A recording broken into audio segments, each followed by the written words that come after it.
మన ప్రభు మన రక్షకుడైన యేసుక్రీస్తు వారి పరిశుద్ధ నామంలో మీకు అందరికీ నా శుభాభివందనాలు తెలియజేస్తా ఉన్నాను. ఒకానొకసారి ఒక విలియం బూత్ అనే ఒక గొప్ప భక్తుడు తన ఇద్దరు పరిచారకుల్ని పంపించాడు సేవ నిమిత్తం. వాళ్ళిద్దరు పరిచర్యకి వెళ్ళారు. కానీ ఎంత ప్రయాసపడినా అక్కడ ఆత్మలు రక్షణలోనికి రాలేదు. నా ప్రియమైన వాళ్ళారా, వారు చాలా సార్లు ఎంతో ప్రయత్నం చేశారు. ఆ గ్రామాల్లోకి వెళ్ళి సువార్త చెప్పడం, మీటింగ్స్ పెట్టడము, వారికి కావాల్సిన సహాయాన్ని అందించడం, ఇలా ఎన్నో పనులు చేశారు. అయినప్పటికీ కూడా వారికి ఒక ప్రతిఫలము వారు పొందలేకుండా పోయారు.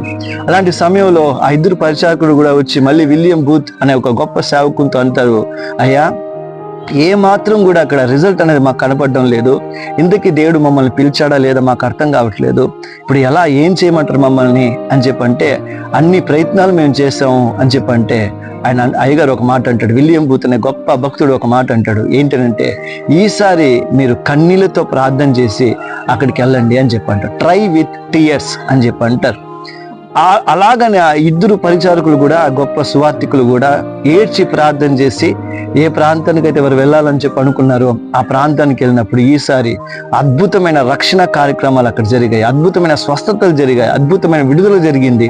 వారు చూస్తుండగా జనులు అనేకులు ప్రభువుని విశ్వసించడం ప్రారంభించారు. నా ప్రియమైన వాళ్ళారా, ఈరోజు నీ సమస్య ఏదైనా ఉండొచ్చు. నీ యొక్క సమస్యకి జవాబు రాకుండా పోయి ఉండొచ్చు.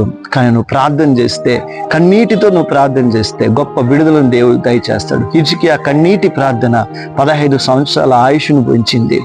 ఈరోజు నువ్వు ప్రార్థన చేస్తే దేవుడు నీ జీవితంలో కూడా గొప్ప కార్యాన్ని చేసి, గొప్ప విడుదల దయచేసి, గొప్ప స్వస్థతను దయచేసి నీ జీవితంలో ప్రభు కొరకు ఒక సాక్షిగా నిన్ను వాడుకొని నిలబెట్టడానికి ఆయన సమర్థుడైన దేవుడుగా ఉన్నాడు. దేవుడి వాక్కులు దీవించును గాక. ఆమేన్.